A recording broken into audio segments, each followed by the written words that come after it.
everyone, welcome to IHN Academy's UGC NTA Net English class. Today we are going to look at pink points. So what are pink points, or who belongs to this group? Why do they call pink points? Do they know by any other name? These are some questions I have. Let's see. Modernism continued to evolve in the 1930s and reached the late modernist period. So we know we already have a YouTube lesson on modernism. So we have a late modernist period, and they had certain ideologies. Then W.H. Auden and along with him a group of people, they negotiated the modernist terms. They were not in good terms with what high modernist people were talking about. They were not accepting their ideas as such.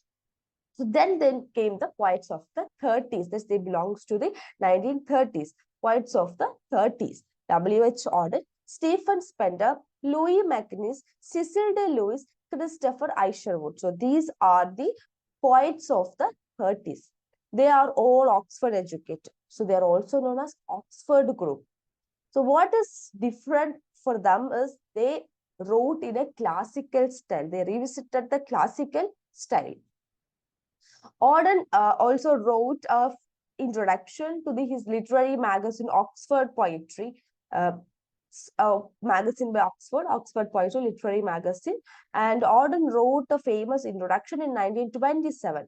And he wrote, all genuine poetry is in a sense the formation of private spheres out of public chaos. So there will be a public chaos, and because of that public chaos, there will be the formation of a private sphere, formation of private sphere.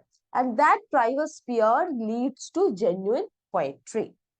They also used industrial imagery, self-consciously modern industrial imagery. So they are also known as pylon poets. Pylon is a massive structure used in power transmission associated with industry only. So they are also known as pylon poets because they used industrial imagery. The name pylon poet was given to them because Stephen Spender firstly wrote a poem called The Pylons. From there, they got the name pylon poets. They also had a thrust with Marxism. They followed the Marxist ideology. So they were not very conservative like the modernists. They had a little bit of liberal political ideology. And these poets were either participated or inspired by Spanish Civil War. So Spanish Civil War was a war fought, it's a civil war fought between the Republicans and Nationalists. War around 1936 to 39. So Republicans, they had a Spanish Republic at that time, and Republicans were loyal to the Spanish Republic, and Nationalists were a rebel group who were against the Spanish Republic. It was led by General Francisco Franco. So these poets were either participated in Spanish Civil War or they were inspired by Spanish Civil War. So they had, I told you, they had a fascination for Marxism, and that is why they were called pink poets. So now we know why they were called pink poets. Another interesting thing, Roy Campbell, he had a book named Talking Branco. Talking Branco was published in 1946. In that book, he nicknamed them as Maxponde. That is from the letters of their name. Macnish, Spender, Auden, Cecil de Lewis.